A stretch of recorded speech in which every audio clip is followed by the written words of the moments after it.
All right. Okay, let's have a look at this question over here on the screen. It says, 10 years ago, John bought a rectangular prism-shaped ottoman and 2 matching cubic-shaped ottomans. He wants to refurbish each of them by having the side surfaces, excluding the top and bottom, repainted. He will also employ an upholsterer to recover the top of each ottoman and to attach cylindrical-shaped legs to the base of each ottoman. Now, that's a lot of information. We're going to have to reread that in a little bit. Each cubic-shaped ottoman will have 4 legs, while the rectangular prism-shaped ottoman will have 6 legs. Now, that's a lot of information. Let's go through that one more time so we make sure we're understanding exactly what it is that they're telling us here. So it says, 10 years ago, John bought a rectangular prism-shaped ottoman. Now, rectangular prisms are 3D shapes. So we know that we're working in 3D. We know that when it comes to measurements, 3D shapes, we can either measure for the surface area,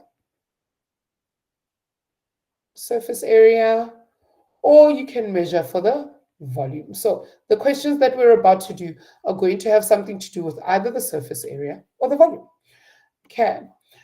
Okay, it says they've got a rectangular prism-shaped ottoman and 2 matching cubic-shaped ottoman. There again, a cubic. So we're looking at a cube.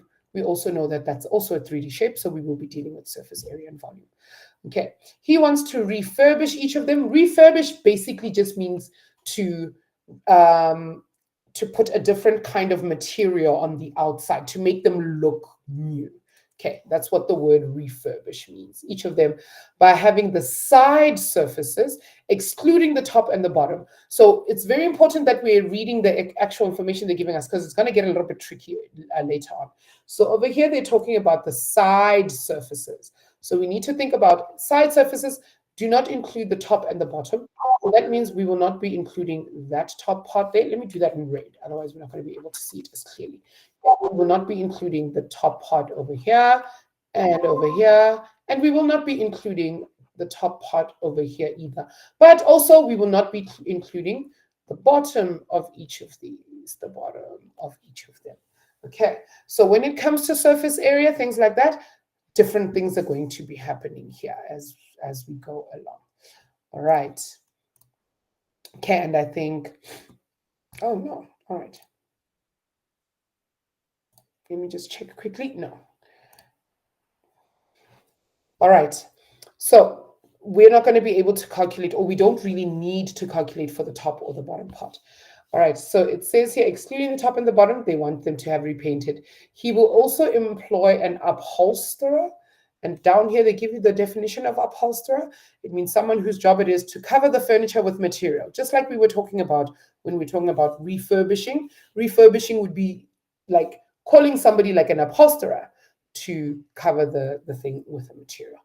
Okay, to recover the top of each ottoman. Now, we're not including in our calculation for the side surfaces when they're being painted, we are not counting the top and the bottom. But when we are upholstering, we are only upholstering the top. So it's very important that we see that there's a distinction between the two.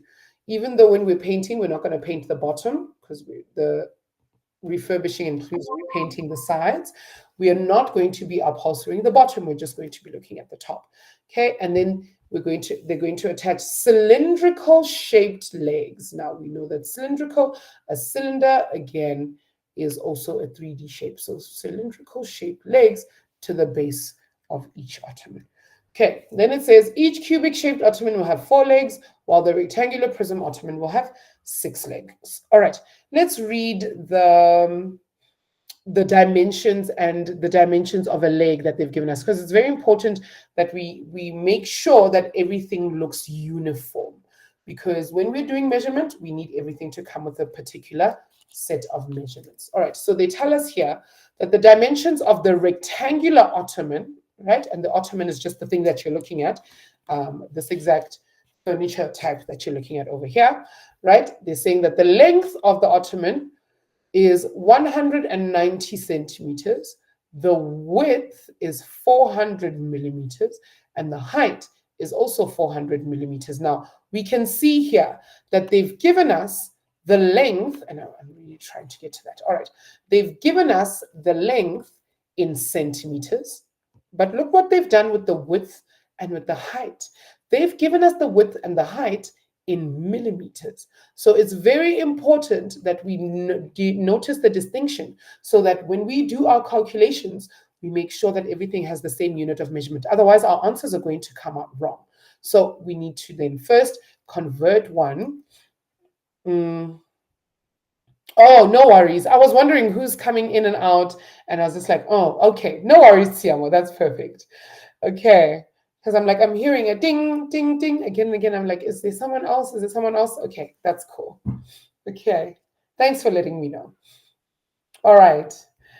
Okay, so when we do our dimensions, we need to make sure that we're doing the same thing as well. All right. Now, if you look over here, they're telling us that our cubic-shaped ottomans have a side of just, they only give us one. They just give us the side. They're just like, side is 400 millimeters, right? Side equals 400 millimeters. That's all the information they give us. But if you look at the rectangular ottoman and you look at the cubic-shaped one, they all have 6 sides. They all have 6 faces. But the rectangular one, they've given us more information. Now, why would they only give us one measurement for the side of my cubic-shaped ottoman? Now, if we know much about our shapes, as we should, because we should be able to name our shapes and we should be able to remember the properties of each of our shapes, we will know that a cube, because we are working with a cubic shaped ottoman, we know that a cube has all sides equal. All sides equal. Okay, so the only reason they're only giving us one measurement is because all the sides are equal. Hello, Karabo. And yes, 100%. You are spot on. Well done. Lovely work. All right. So we know that all of this should look like this. All right. So that's the information we're looking at. Now let's look at the dimensions of the leg. Now they've told us that our legs are cylindrical. So we know that cylinders have a circular base. So the top and the bottom will be a circle. And then this part over here will be the rest of it. The rest of my thing coming down, the rest of the base of my cylinder coming down on each side. And that's the reason why they've given us the diameter. But what else can we calculate from the diameter? We know that the diameter of a circle, okay, we know that the diameter of a circle, if we have a circle here, we know that the diameter of our circle needs to be any measurement from one side of my circumference of the circle to the other side, but that must go straight through the middle of my circle. And that is the diameter of my circle. Now, I know that half of this, if the full thing from there to there is called the diameter, I know that half of that is called the radius, right? So half of the diameter is the radius, because this is a radius and that is a radius. And if there's 2 of them, that means my diameter is 2 times the radius. That means my radius must be half the size of my diameter. Okay. And then again, guys, we want to be very, very careful about the dimensions that they're giving us. Let's look at what they've done here. They've told us that our diameter is 75 millimeters and our total height is 8 centimeters. Now, they've given us 2 different units of measurement. So at some point, we're going to have to convert one to the other. All right. So in order to make sure, but in order for us to do that, we're going to have to wait for the question to tell us exactly how we're going to do that. All right. The one thing we must remember over here is how to convert from one unit of measurement to the other. And we did this in last week's lesson, but I'm going to quickly reiterate it for length so that we'll be able to do this question a little bit better. Right. So we know that if we want to go from millimeters to centimeters to meters to kilometers, I know that there are 10 millimeters in 1 centimeter. So because centimeter is bigger than millimeter, to go from millimeter to centimeter, I must divide by 10. Okay, I know that there are 100 centimeters in a meter. So to go from centimeters to meters, I must divide by 100. Okay, so when we go in that direction, we divide. Okay, how many meters are there in a kilometer?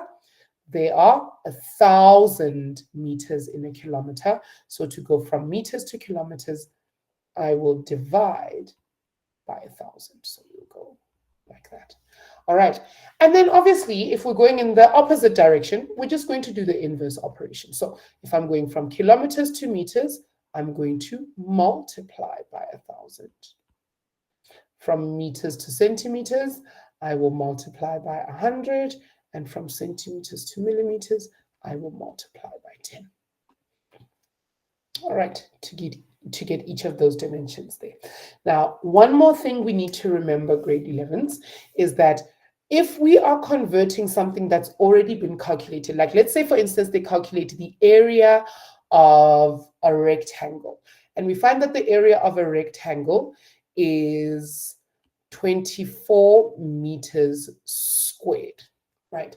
If this is the area of my rectangle, to go from 24 meters squared to centimeters squared, I know that if I want to go from meters, you can see it here in my drawing over here. If I want to go from meters to centimeters, I must multiply by 100. So I know over here, I'm going to need to multiply by 100. But now I can't just multiply by 100 because this isn't just meters and that's not just centimeters. They are both squared. So when I multiply by 100, I have to multiply by 100 squared. Okay, same if they give me that the area of something, or even the volume, we can do the volume. Let's say they tell us that the volume of a particular box is 16 centimeters cubed. Right. If they tell us that a particular box is 16 centimeters cubed, and they want us to convert centimeters cubed to millimeters cubed, I know that to go from centimeters to meters, I need to multiply by 10.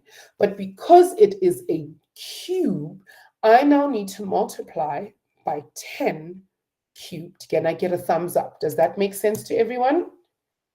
Yes? Are we good? Lovely. Cool stuff. All right, I would advise we take a screenshot of this that ma'am has just put on the side here, because we are going to move away from it in a little bit when we have to answer the questions. Okay, I'm going to ask you guys to give me a thumbs up if you think you can calculate, if you can do 2.1 and 2.2 and 2.3 all your own of this question, or thumbs down if you'd like me to do it with you. How are we feeling? Karabo says thumbs up. Okay. All right, I'm getting 2 thumbs up. I think Siamo may still be having connection problems, or maybe Siamo's not sure. Oh, there we go. Siamo says thumbs up as well. All right, can I give you guys about 6 minutes to do this question, and then we'll come back to the answers in just a little bit. Actually, you know what? I feel like we can also do 2.4 because they've given us formulas on how to do 2.4. So I'm pretty sure we can do this quite well. All right. Okay, 6 minutes, off you go.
Guys, I'm going to give you 1 more minute and then we're going to start looking at the answers.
All right, guys, are we ready? Shall we chat about the answers? Yes, all right, lovely. Okay, all right, let's look at question number 1. 2.1 says, determine the total number of legs for the ottomans John has to purchase. Now, if we go back to the write-up that they've given us at the very top, it says here, each cubic-shaped ottoman will have 4 legs, while the rectangular prism-shaped ottoman will have 6 legs. Now, I know that I have 2 cubic-shaped ottomans, so I know this is going to be 4 legs over here, plus 4 legs over there, and my rectangular shaped ottoman will have 6 legs. So all together, I can just write as an answer, I can just say 6 legs plus 4 plus 4, and that is going to equal 14 legs. That's all that they require from us. Okay, then it says, calculate the radius of the ottoman's legs. Now, remember we said that the diameter is 2 times the radius. So if you want to calculate for the radius, we just need to take the diameter and divide by 2, or half of the diameter. So the radius, which is r, is going to equal the diameter divided by 2. So radius is equal to 75 divided by 2, which is equal to 37,5. Now, it's very important that we add a unit of measurement here, because in the question itself and in the write-up itself, there is more than one unit of measurement. It's either centimeters or millimeters, and we can take it as far as turning centimeters into meters. So we need to make sure that we're giving a unit of measurement. Otherwise, they're going to mark it wrong. You could do a beautiful calculation up and down, do everything correctly. If you don't give a certain unit of measurement in the measurement section, there's a chance that they'll mark it wrong because you haven't been specific enough. Okay, so we're going to say that this is 37,5 millimeters. We need to be very, very explicit. Okay, now it says, calculate, and then they give us a specific dimension that they want, or a unit of measurement that they want. Calculate in centimeters the total height, including the legs, of 1 cubic-shaped ottoman. Now, let's go have a look at one of these cubic-shaped ottomans. I'm going to take a screenshot of one of them, and I'm going to move it over to the side. Okay, let me grab my screen grab tool. I'm just going to screen grab that. Okay, and I'm just going to clean it up a little bit. Okay, there we go. All right, I'm going to move it over to the side so we can see a little bit. Put it down here, paste.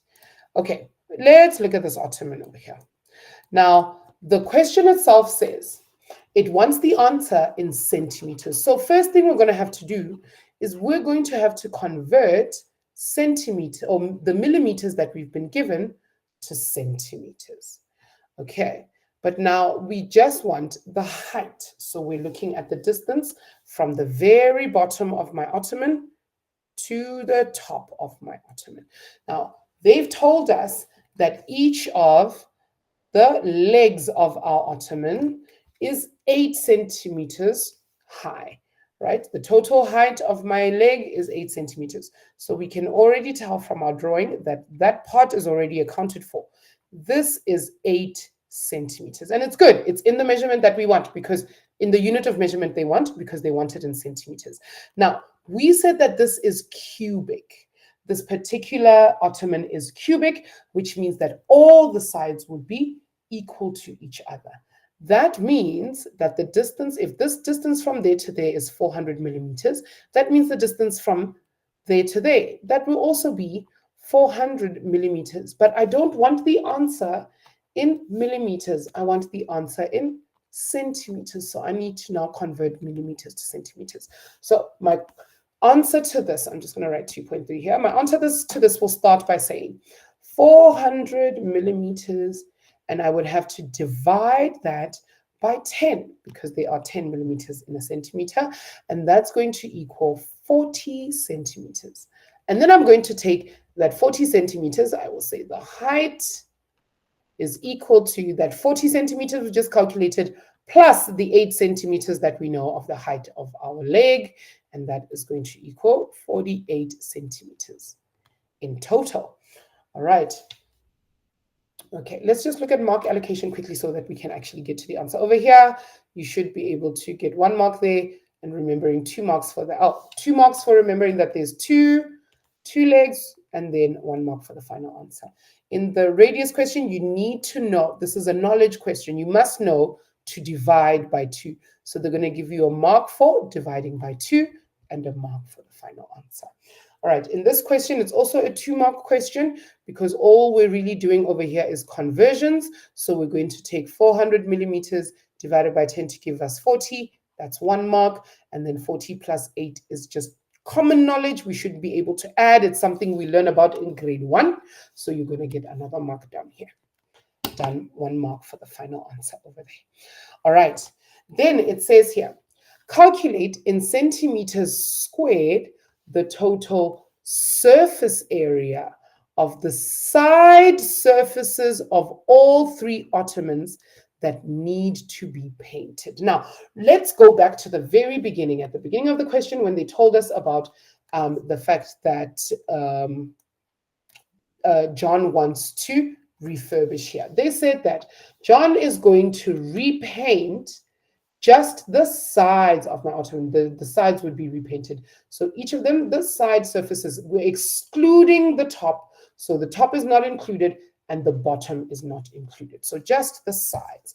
Now I'm going to go over to the side and I'm going to draw a rectangular prism. It's going to look ugly. I'm warning you in advance. I'm not a very good artist, guys. So no judgment. Okay, I'm going to try and draw a rectangular prism for our rectangular shaped ottoman like that. Okay, like that. Hey, I don't think I did too bad. I think this is okay. Hey, I could pass for an artist, I think. There we go. I think I could do really good. Yeah, I did. Yeah, thank you. Okay, and then I'm going to draw our cube. Okay, let's draw our cube. Oh, this one isn't looking as good as the rectangular prism. Hi, guys. I tried.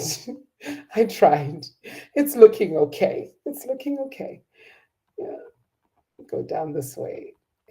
All right. So we know we're looking for only the sides of each of these. So let's start with this. We already know that X, the bottom and the top. We don't want the bottom or the top, but we do want the sides. So if we're going to calculate the total surface area, remember the total surface area, the TSA, is going to equal to the area of each side,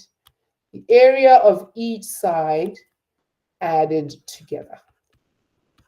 Okay, added together, which means we'll have to calculate the area of this side over here plus the area of that other side over there. I'm going to remove these crosses because it looks like they're in the wrong place and they're actually not. So the area of this side here and the area of that other side over there. And then we need to find the area of the front. So this tiny block here, and the area of the one at the back. And we need to take all four of these areas and add them together. We need to add them together. But what we do know about rectangular prisms is that if this is side one, or the side that we're looking at over here, is going to look exactly like the side on the other side, because it's a rectangular prism. The rectangle on this side must look exactly like the rectangle on that side. So instead of calculating the same thing 2 times, we're just going to take the area of side 1 and we're going to multiply it by 2. Then we're going to do the same with the front. We'll call this one side 2, right? And I know that if this front side looks like this, the back side must also look exactly the same, because we're putting this thing together like a box. So I'm going to then add to that the area of side 2 times 2, and that will give me the total surface area of my big ottoman. Can I get a thumbs up? Is everything I've said here okay? Are we understanding what ma'am has done here? Lovely. Nice and easy. We're just putting it all together. All right, let's go add in the dimensions here. So we're told that this long side over here is 190 centimeters. We are told that these short sides over here are 400 millimeters. But then again, the question here tells us that they want each of the sides in, or they want the answer in centimeters squared, which means we now need to take this side and convert it to centimeters. So this side over here will not be 400 millimeters. We already did the conversion in the question before. So we can then call this just 40 centimeters. All right, I know that this side over here is also 40 centimeters according to the dimensions we've been given. All right, now that means this top part over here is also 40 centimeters. Now, I don't need to actually know that. It's going to be fine. We don't need that part. Okay, we've got enough information as is. All right, let's calculate the dimensions of the side. I know that my length of this area of area number 1, the length over here is also 190 centimeters. It'll be the same everywhere.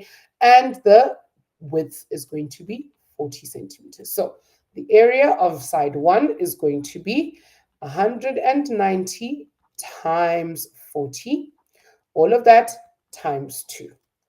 Plus, now the area of side 2, that's going to be 40 centimeters times 40 centimeters. So 40 times 40, take all of that, times that by 2. All right, how much do we get for that? Okay, if we put it all together as one calculation on our calculator, we don't have to do it separately. We can do it all at the same time. Okay, we're just going to go 190 times 40 times 2 plus 40 times 40 times 2 equals 18,400 centimeters. And because we're calculating for area, it must be centimeters squared. But this is half the battle, because this is just for the rectangular prism. We still need to calculate for the cubic ottomans. Now, we said for the cubic ottomans, each of the sides is 40 centimeters long. So 40 centimeters, 40 centimeters, 40 centimeters everywhere. Now, when it comes to the cube, it's going to look a little different, okay? In that when we are calculating for the sides that we need, we're not going to count the top and the bottom. We're going to count this side over here and that side over there.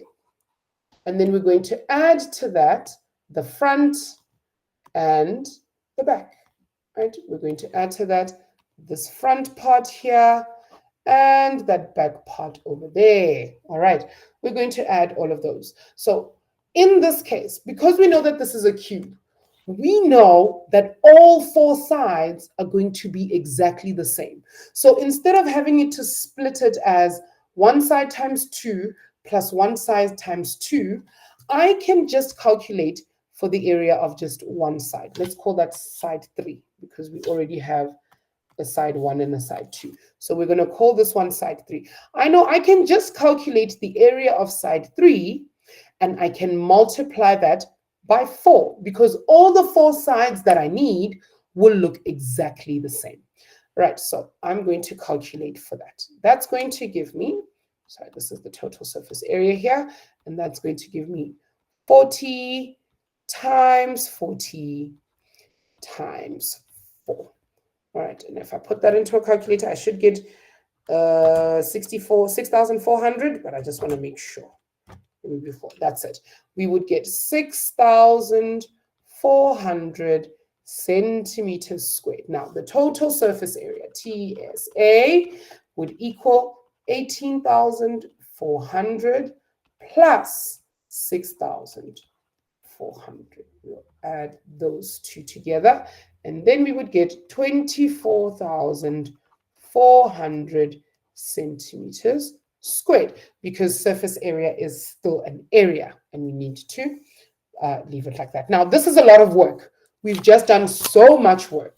Okay, so the marks are going to be split as follows. If you do that and you do that, okay, they will give you mark. They'll give you a mark. If you do that and you give us the answer there, we'll give you a mark and then 1 for the final answer. All right, we need to be able to do that. That's 5 marks. So 5 marks plus 2 marks in 2.3, that's 7 marks, plus 2 marks there, that's 9, plus 3 marks in the first question, that is 12 out of 12 for Teacher Coco. How much did you guys get? 12 out of 12? How did we do?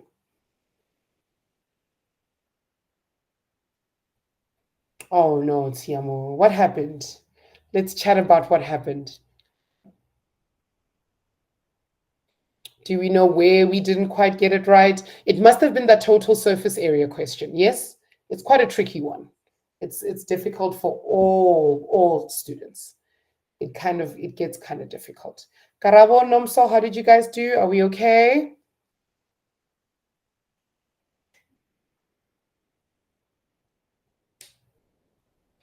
Oh, the rest of the information. Oh my goodness, Karabo, 0 for all of the questions. I don't know if we got 0 for all of the questions. The first one was quite easy. And I can understand maybe I didn't show all the information properly. My apologies. Oh, for 2.3. 2.3 or 2.4? The total surface area one. Okay. Yeah. Oh, 2.4. All right. It is quite a difficult question. I'll tell you guys. So it's the way that I think I've seen some teachers teach it, instead of doing this, what they would do is they would take each of these and they would unbox it. It's almost like you're unraveling a box. So they like doing this. They would go, this is the bottom of my ottoman. This is the one side of my ottoman. This is the other side of my ottoman. This is the short sides of my ottoman. And this is the short side of my ottoman. Right. Now, oh, I'm missing one. I'm missing the top part. And then they would name it as such. They would say, this is the top. This is the side. This is the bottom. This is the side, or this is the side, the other side that we're looking for. This is also a side. And this is also a side. And if you do this, we know that the question said, don't include the top, don't include the bottom. And then you can actually see what kind of shape you're calculating the area for. This area over here is the area of a rectangle. We know that the area of a rectangle is equal to length times breadth. So which means this rectangle over here would also be length times breadth. Over here, I know that the dimensions on this side are 40 centimeters by 40 centimeters, and that is the area of a square. So I need to calculate the area of a square is just one of the sides squared. On this side as well, area is equal to one of the sides squared. All right, so if you're not sure, you can actually unpack the shape that you've been given, and so that you can see all of the sides. Okay, does that make sense? Yes? Thumbs up? I would advise it, and I've actually had some of my kids do this. If you are in a test or in an exam, and a question like this comes up, put your hand up and ask for an extra piece of paper and do this. And actually fold the sides of the paper. It doesn't matter. Other people don't have to understand what you're doing. You're doing it because you need to understand what's happening. So if you need to see a shape in 3D for yourself, then it's better to do this. Okay. It works a lot better when, let's say, let me see if I can find a piece of paper. If they give us a cylinder, like a cylinder looks like this. Cylinder like that, right? And then if they ask you to calculate the surface area of a cylinder, it's better if you ask for a piece of paper, because then if I have my piece of paper like this, I can actually fold it like that into the shape of a cylinder. Okay, and it helps me understand exactly what I need to calculate, because it's not that easy to see when you look at this drawing. Now, if I were to calculate the area or the total surface area, I would know I need to calculate the area of a circle plus the area of a circle, or I could just calculate the area of a circle times 2, because there's 2 of them. Now, the middle part over here is a rectangle. And now if we're looking at this thing, the way that it's been given to us like this, if you look at it, if I unravel this thing, because I need to figure out what's happening on this side, on this whole thing, I can unravel this into a rectangular piece of paper like this. But when it was folded in this direction, the length of my rectangle was this part of my circle. It was this part of my circle. And the outside part of my circle is called the circumference. So to find the length of this rectangle when I unfold it, I would need to find the circumference. Okay, thumbs up. Are we okay with this idea? It does take practice. It does. So we need to actually put it into practice to see actually what it is that they're asking for us. Okay, but I digress, because we actually do have other things to speak about today. We're going to speak about maps and plans. This is going to go a little bit faster than it usually does, because maps and plans is a little bit more palatable, just in the sense that you can figure out exactly what it is you're doing as we do it. All right, so first thing we're going to talk about is scales. Okay, so scales are normally given to us in the form of a ratio. Okay, now I want us to note that over here in this particular ratio, all they've said over here is 1:500. So I want us to imagine a map. Okay, now if they give us a map, and at the bottom of the map, they've got 1:500. Okay, we don't know just by looking at it whether that 1 is 1 centimeter, 1 millimeter, 1 kilometer, 1 meter, what is it? We don't know. But the reason why they don't tell us this is because we get to decide. Okay, we get to decide. Let me explain. If we have a map and I decide that I'm going to measure 1 centimeter, I've now decided that this side is centimeters. That automatically means the 500 side is also centimeters. Okay, so that means if I pick up my ruler and on my map, I measure from here to there, I measure 1 centimeter. That means in real life, what I would have measured is 500 centimeters, because I must compare centimeters with centimeters. Now, it works the same if I decide that I'm going to make this side millimeters. So if I go in, and millimeters are tiny, remember that millimeters are tiny. If I go onto my map and I measure like a millimeter, very tiny, 1 millimeter, that means in real life, I've measured 500 millimeters. Make sense? Thumbs up. Yes? Are we all good? Lovely. Okay, so it's important that we make that distinction. Okay, if they give you just a scale without a unit of measurement, you can choose which unit of measurement you want to use. Okay, and it will also depend on the size of the map. Let's say, for instance, they give us a map of South Africa. Oh no, I've clicked something weird here. So hopefully nothing, look at that. All right, so if let's say, for instance, they give us a map, right? And they give us a map of South Africa. right? They gives us, I know it does not look like a map of South Africa. I'm very sorry, guys. Okay, if they give us a map of South Africa, I want to measure the size, let's say, for instance, of Gauteng. Now, I can clearly see Gauteng on the map. I can see GP on the map.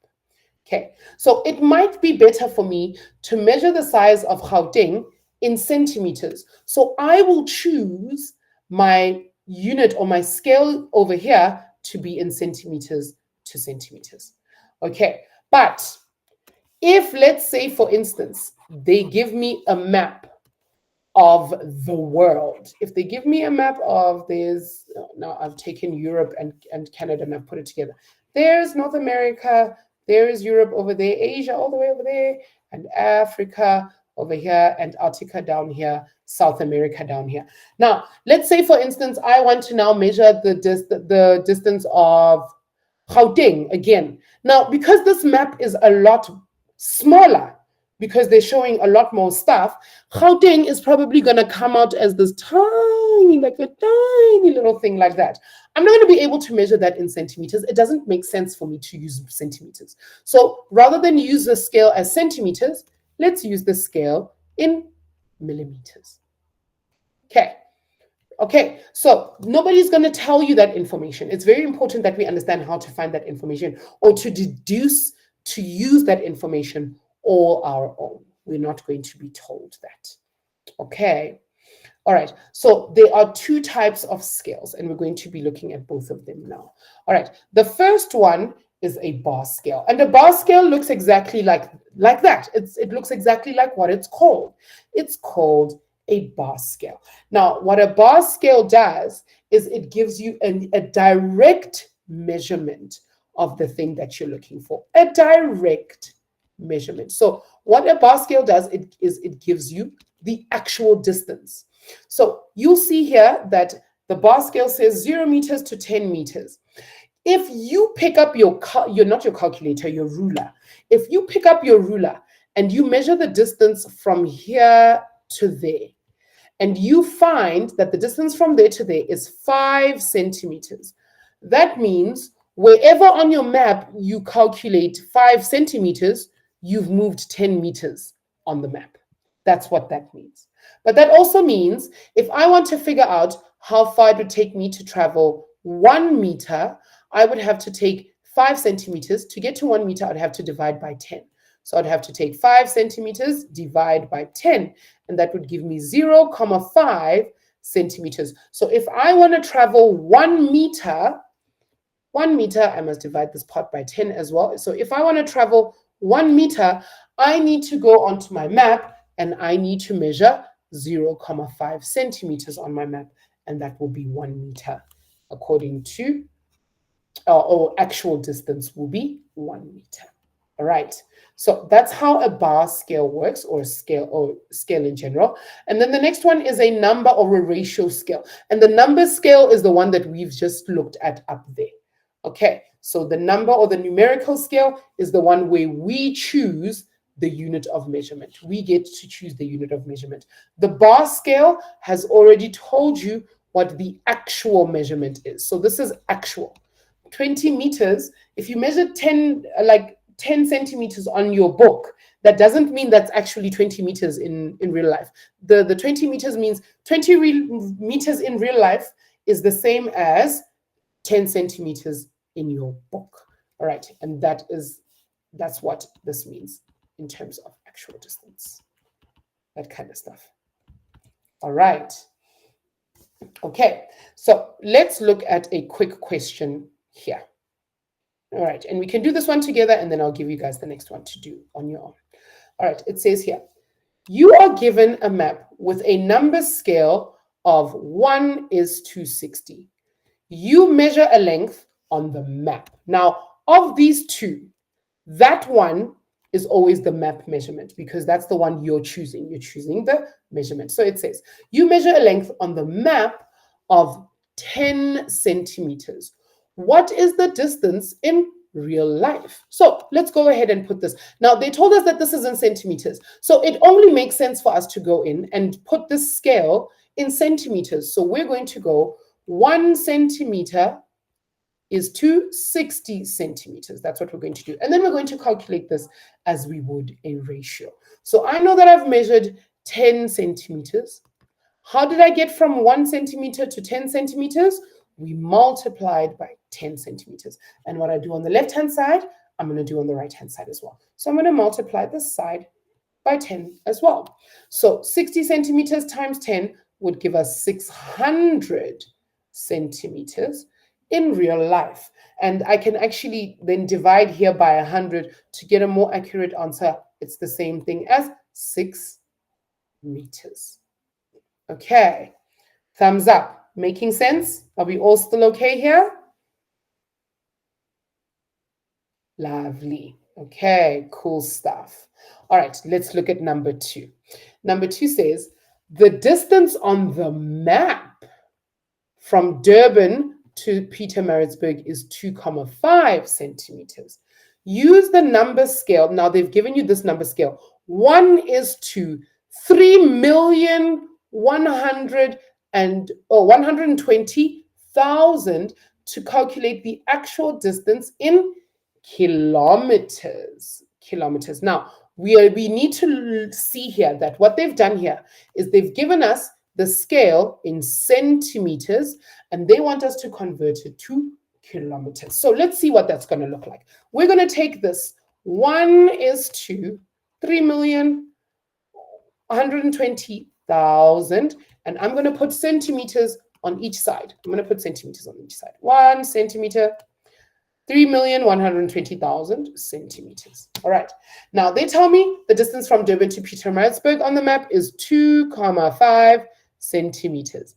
How far did I travel, or how did I get from 1 to 2,5 centimeters? I multiplied by 2,5 on this side. So I'm also going to go on this side, and I'm going to multiply by 2,5 on that side. So let's pick up our calculators quickly, and let's see what that would be in measurement. So we'll take 3,120,000 times 2,5. That gives me 78 million centimeters. 78, 1, 2, 3, and my dogs are going crazy. 1, 2, 3. 78 million centimeters, but we don't want centimeters. We want our answer in kilometers. Now, let's go back to that scale that we drew. We said from millimeters to centimeters to meters to kilometers. If we're going in this direction, from millimeters to centimeters, divide by 10. From centimeters to meters, we would divide by 100. And from meters to kilometers, we would divide by 1,000. Right, so now we want to go from centimeters all the way to kilometers. But to get to kilometers, we need to go through meters. So what we're going to do is we're going to take our 78 million, and we're first going to divide by, to get from centimeter to meter, we would first divide by 100. And then to get from meter to kilometer, we would divide by 1,000. Okay, let's put that into a calculator, and you'll see that the answer we're looking for is 780 kilometers. All right, thumbs up. Are we okay here? Yes? Okay, remember guys, if I've lost you somewhere, I'm happy to rewind a little bit, and we can have a look at the answer again. All right, so the formula that they've given on the screen, okay, yes, I see it, but I don't think it works out the way that we would want, because the reason we're looking at that is because when they say scale, we don't know which side of the scale they're talking about, which doesn't exactly work out for us. So I would recommend that we don't use that. All right, now it says here, you are given the following bar scale. This is question 3. It says, you measure the distance on the map to be 15 centimeters. What is the actual distance? Okay, so for the purposes of this, we're going to say that we've measured from here to there, and we found that that was 3 centimeters. Okay, so now if this is 3 centimeters, we know that 3 centimeters is equal to 50 meters. So we're going to have 2 different units of measurement. So we can say 3 centimeters is to 50 meters. Now I want 15 centimeters. How did I get from 3 centimeters to 15 centimeters? What did I have to multiply by to get from one to the other?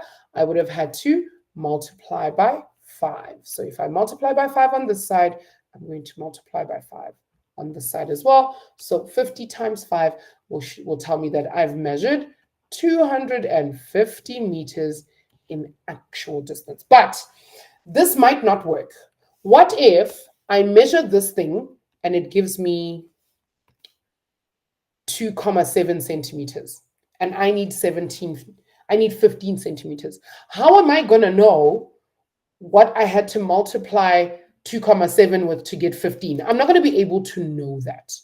Okay, I'm not going to be able to know what that is. So the lucky thing is that we know that ratios for things like bar scales are always direct proportion. Do we remember things like direct and indirect proportion? Yes? Thumbs up, thumbs down.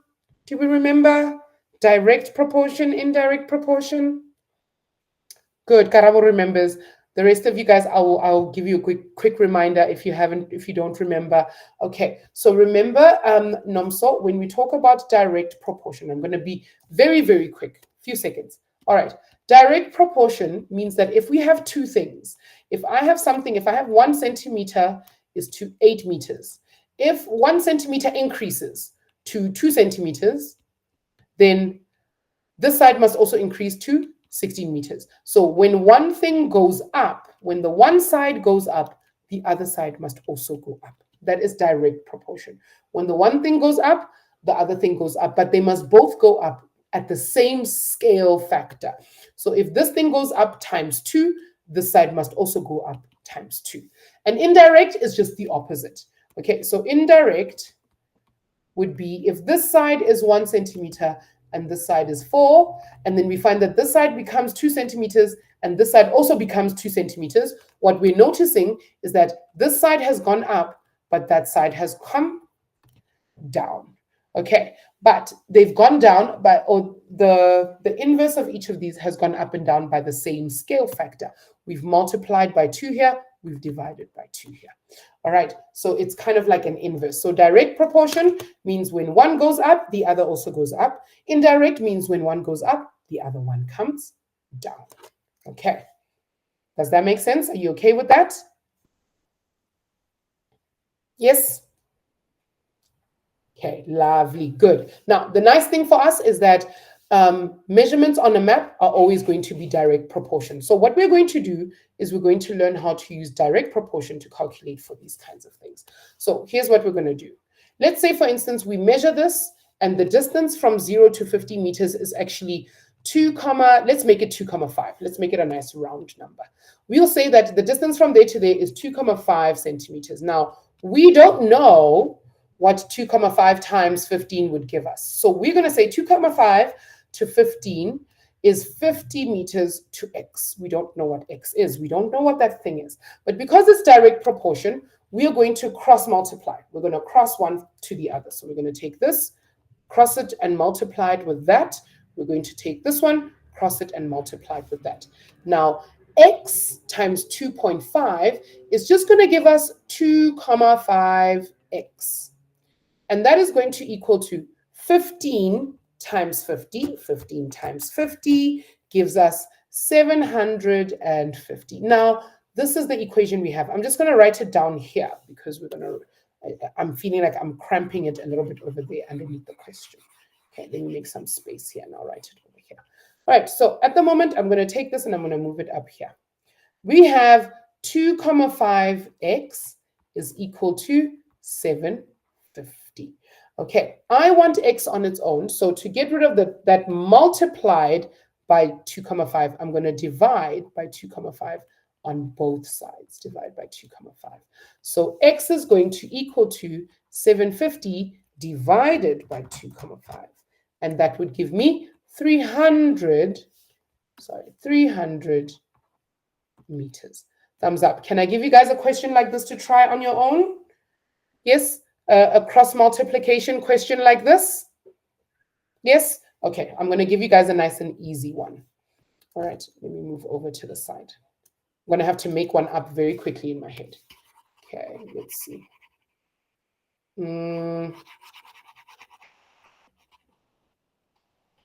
Okay, here we go. All right. If the, oh, let me make up a very quick bar, an easy one. Easy bar. And again, my drawings are not always the best, guys. Okay, over here, we're going to put 5 meters. Over here, we're going to put 10 meters. And over here, we're going to put 15 meters. Okay, 0 meters. Then we find that when we measure from here to here, we measure 3 centimeters, right? And then I tell you guys, I measure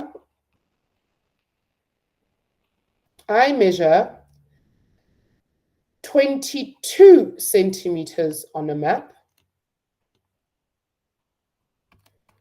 What is the actual distance? All right, let's set up a quick ratio so that we can do the calculation. So we know that from here to there is 3 centimeters. So we're going to go 3 centimeters is to 5 meters. And now I've measured 22 centimeters. So I'm going to go 22 centimeters is to, I don't know what the actual distance is going to be on the map. So I'm going to call that X. And then I'm going to cross multiply. All right, can you guys find me the answer from here on? You can pop your answer in the chat once you have it. Lovely, Karabo. I'll give you a second to get that to me.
Did we win, guys? Are we winning?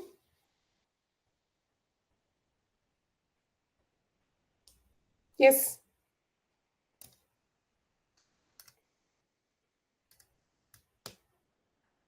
Yes, ma'am, but is it because there's decimals? There's supposed to be decimals. Don't be afraid if it's like comma something. It should be comma something. Okay. And I did that purposely so that there was a comma something. Okay. Okay, let's see. Maybe you did get the right thing and you're just a little nervous about it. Okay. It's okay. Let's have a look.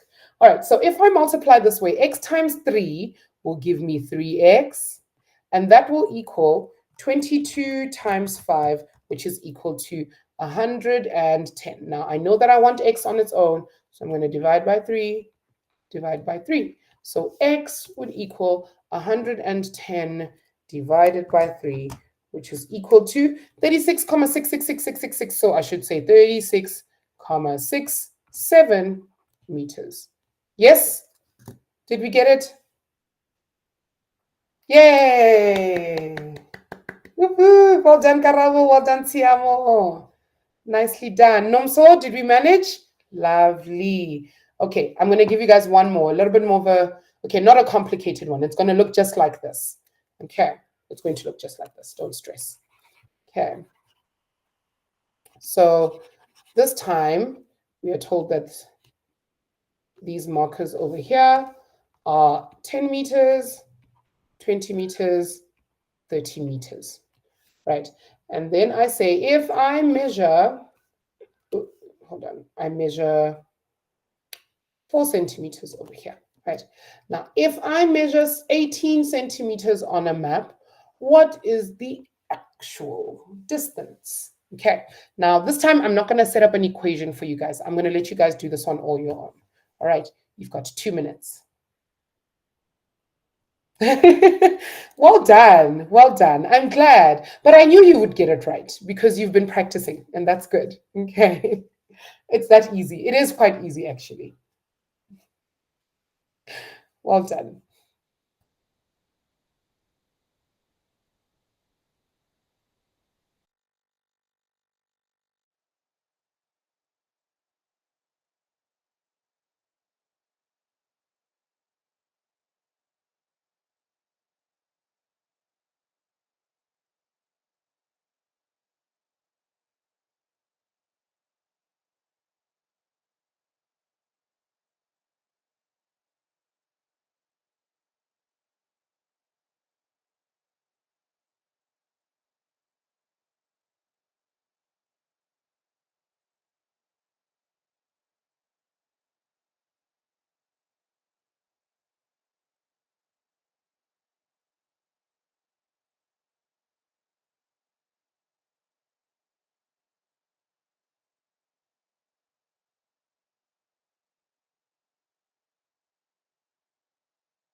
All right, peeps, are we ready?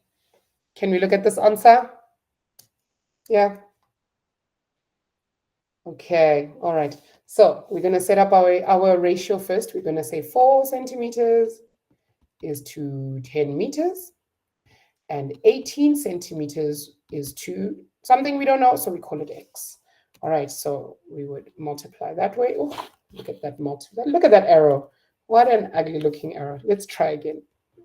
Cross multiply that way, cross multiply that way.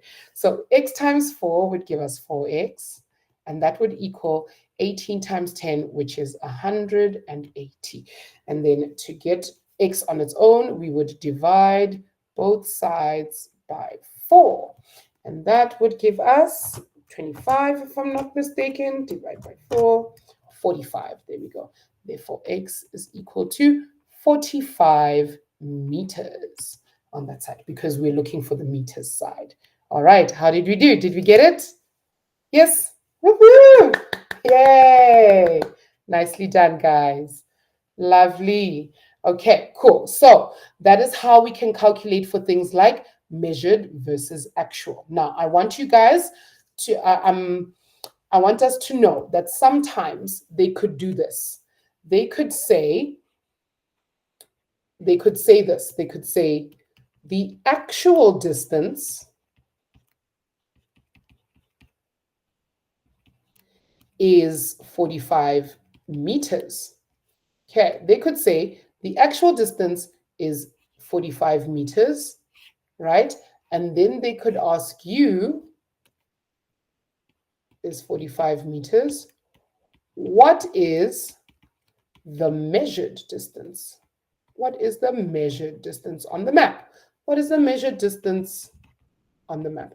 Now, we're not going to panic because all that this means is that we're just going to do this. We're going to go, now we don't have the centimeters. We don't have this side. We have 45 meters. So we're just going to call this side X. And then we're going to do the exact same process, grade 11s. We're not going to do anything different.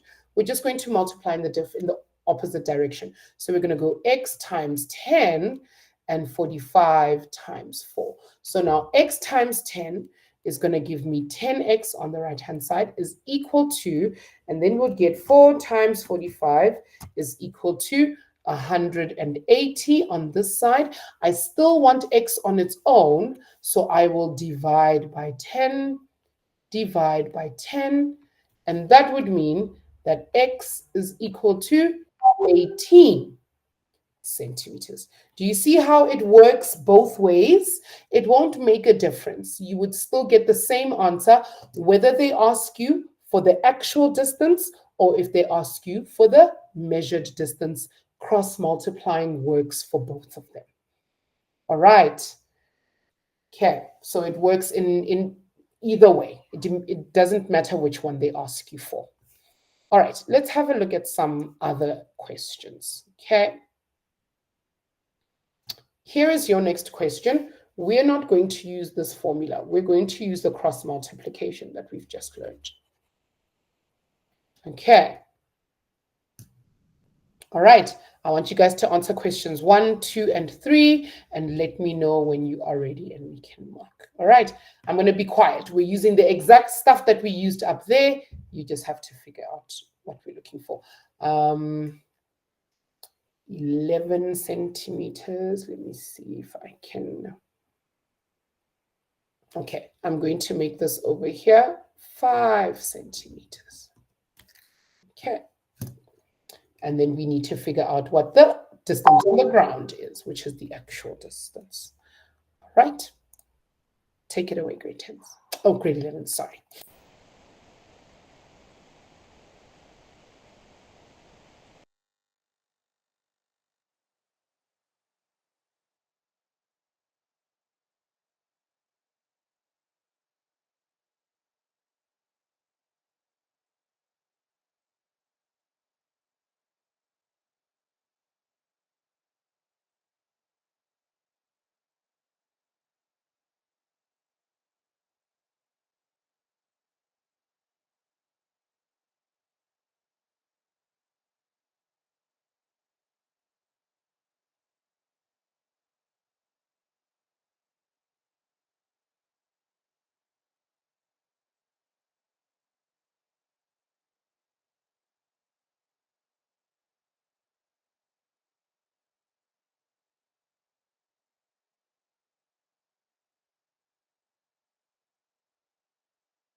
All right, peeps, are we ready? Can we look at the answers? Yes? All right, lovely. Cool, let's get started. Okay, first one says, you are given a map with the number scale 1:500. You measure a distance on the map of 15 centimeters with your ruler. What is the distance in real life? Now, remember, our number scale is not going to come with a unit of measurement. We get to choose our unit of measurement. So in this case, we're just going to choose centimeters so that this works out. So we're going to rewrite 1:500 as 1 centimeter is to 500 centimeters. Now, on this side, they tell me I've got 15 centimeters. And now, to get from 1 centimeter to 15 centimeters, I can just multiply by 15. So I need to go and take 500, and I need to multiply that side by 15 as well. So 500 times 15, 500 times 15 is equal to 7,500 centimeters in real life. 7,500 centimeters in real life. Now, guys, if you went ahead and you used this equals X, you will find the exact same answer at the end of the rainbow. It doesn't change a single thing. Okay, so if instead of writing times 15 like that, if you decided to do this, if you decided to go X, you would have ended up at the exact same answer. All right, so it's up to you. The cross multiplication method works all the time when we're looking at scale ratios. Okay, all right. It says here, if the layout plan distance from class A to class D is exactly 180 millimeters, determine the actual distance, but this time they wanted in meters. So we're going to take that exact number scale we've been given, and we're just going to write it in millimeters instead of centimeters. So we're going to go 1 millimeter is to 500 millimeters, right? And then we're going to take 180 millimeters on this side. That means we can multiply by 180. So we must also multiply this side by 180. So I'm then going to get 180 times 500, or 500 times 80, and that will give me 90,000 millimeters, but they want my answer in meters. Let's do a quick meters to centimeters to meters to kilometers. We know that when we move in that direction, divide by 10, divide by 100, divide by 1,000. All right, so we want to get from millimeters all the way to meters. So we will take 90,000 divided by, first we must divide by 10, and then divide again by 100, divide by 100. And that is going to equal 90 meters. I almost wrote millimeters again, sorry. I mean 90 meters. All right, okay. Then for the last one, it says you are given a bar scale. And over here, I've told you guys that from 0 to 200 meters is 5 centimeters. You measure the distance between 2 points on the map to be 11 centimeters. What is the distance on the ground? Now, for this one, we're going to need to use cross multiplication. Okay, so let's go ahead and we're going to go 5 centimeters is to 200 meters. And then we've now got 11 centimeters is to X. Then we want to cross. Okay, X times 5 is just going to give us 5X. And 11 times 200 is going to give us 2,200. Let me just make sure. 200 times 11, it is 2,200, yes. 2,200 on this side. Then we'll take 2,200 and we will divide by 5 on each side. Divide by 5, divide by 5. So X is equal to 440 meters on the actual ground. All right, we'll just make this a mark out of 3. 1 mark for question 1, 1 mark for question 2, 1 mark for question 3. How did we do? 3 out of 3? I got 3 out of 3. I don't know about you guys, but I definitely got 3 out of 3. How did we do, guys? Good? Yay! Well done, Karabo. Lovely work.